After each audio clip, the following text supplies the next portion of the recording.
C'est la volonté de Dieu à votre égard dans le Christ Jésus. Frères et sœurs, l'acclamation de l'évangile de ce dimanche reprend un verset de la première lettre de Paul aux Thessaloniciens. L'apôtre qui a une expérience missionnaire de plus de 10 ans, expérience où il a enregistré des succès mais aussi bien des échecs, pour autant ne se décourage pas et rend grâce sans cesse à Dieu. Il invite à faire de même. En cela, il rejoint l'hymne du psalmiste qui rend grâce et gloire à Dieu pour les merveilles qu'il accomplit. Rendre grâce à Dieu, chanter sa gloire, en dépit des événements qui assombrissent notre quotidien et des horreurs qui le défigurent, prend sa source dans le constat de ses bénédictions et dans la foi en l'amour que Dieu porte à ce monde. C'est à ce monde tel qu'il est qu'il nous revient de donner figure. Rendre grâce à Dieu, rendre gloire à Dieu, c'est reconnaître ses bienfaits. Ils surpassent tous méfaits et réduisent à rien les chaos de l'histoire. Comme tout être humain, le chrétien goûte au bonheur et endure la souffrance, mais il s'applique à ne pas s'étourdir dans le premier et à ne pas s'effondrer dans la seconde. Rendre grâce à Dieu et lui rendre gloire, frères et sœurs, c'est tout un. C'est prendre exemple du Samaritain guéri de sa lèpre par Jésus. Il revient pour l'adorer et le glorifier. Les 9 autres lépreux ont également été guéris. Jésus ne les a jamais revus. Un écart de conduite, de l'ingratitude, pas forcément. Ils sont de scrupuleux observants de la loi. Guéris, ils sont allés se présenter aux prêtres, conformément aux prescriptions mosaïques, faire enregistrer, authentifier leur guérison afin de réintégrer la société.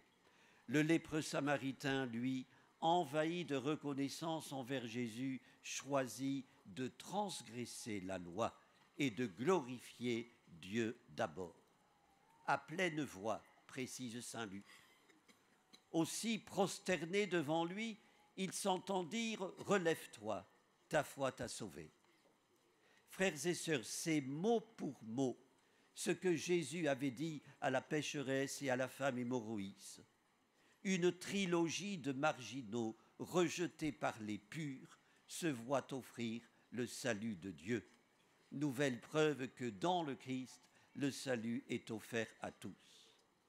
Frères et sœurs, la guérison est un don de Dieu. Les dons ne se consignent pas dans des registres. Les 9 lépreux ont vécu leur guérison comme un événement qu'il importait de valider, de bonne foi sans doute. Ils l'ont sollicité, ils l'ont obtenu. Le Samaritain a vécu la sienne comme pure grâce. Il s'est ouvert au salut. Il a répondu à la grâce de Dieu par une action de grâce. En contraste, l'attitude des 9 autres évoque un aller simple. L'attitude du Samaritain, un aller-retour. Rendez grâce en toutes circonstances. Frères et sœurs, il n'y a pas de foi sans élan de gratitude. Ce n'est pas le Créateur qui a besoin de louange, mais c'est à la créature de louanger le Créateur.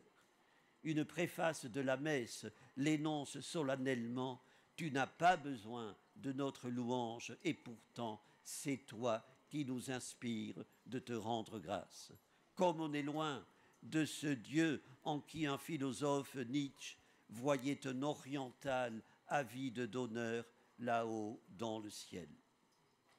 Frères et sœurs, je me permettrai d'ajouter que l'action de grâce n'est pas qu'une manifestation de gratitude. Elle est mue par une foi que n'oblitère pas nos doutes et nos perplexités. Mais comme l'enseignent les psaumes, même dans le découragement, même dans le désespoir, Dieu est source de vie et de réconfort. Voyez Paul, au milieu des pires épreuves, il remercie Dieu pour le don inouï qu'il ne cesse de lui faire dans le Christ. Frères et sœurs, l'Église est consciente de ses faiblesses, mais elle met toute sa foi en celui sur lequel elle s'appuie.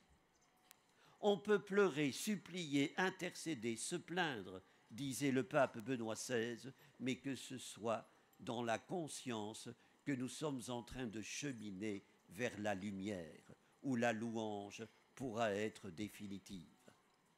Frères et sœurs, de grands saints, Thérèse de Lisieux par exemple, ou plus près de nous, Mère Teresa de Calcutta, ont connu des moments de doute, traversé le désert de la foi, la nuit obscure. Ils n'ont pas cédé au découragement, au défaitisme. Ils ont gardé intacte leur confiance en Dieu. Un dominicain prédicateur à la radio, un des grands maîtres spirituels du siècle dernier, frère Albert-Marie Besnard, concluait sur ce vœu sa dernière homélie, qu'au moment où la fatigue, les épreuves, les nuits nous accablent, nous puissions tirer encore de nous la force de bénir la vie que Dieu nous donne à vivre, les êtres qu'il nous donne à aimer, le monde qu'il nous donne à transformer. Il se savait condamné par un cancer, il mourut peu après, à 51 ans. Rendez grâce en toutes circonstances, écrit Paul, mais ce n'est pas toujours facile. Plus d'un parmi nous en a fait l'expérience, souvent très cruelle. Le frère Albert-Marie formait un vœu pour lui-même sans doute, mais aussi pour nous tous. Frères et sœurs, prions Marie, Mère de toutes les douleurs, Mère des angoisses, de nous protéger aux heures de souffrance et de découragement qu'enfuit l'espérance. Qu'elle fasse que nous ne soyons pas semblables à ces enfants dont parle Matthieu, qui restent assis sur la place publique, moroses, sans participer à la danse quand sonne la flûte. À ceux qui nous diront que la vie n'a pas de sens, répondons que la nôtre tire son sens de la saveur de l'Évangile. Frères et sœurs, Dieu multiplie les bienfaits pour nous, pour tous. N'oublions pas de lui rendre grâce. Amen.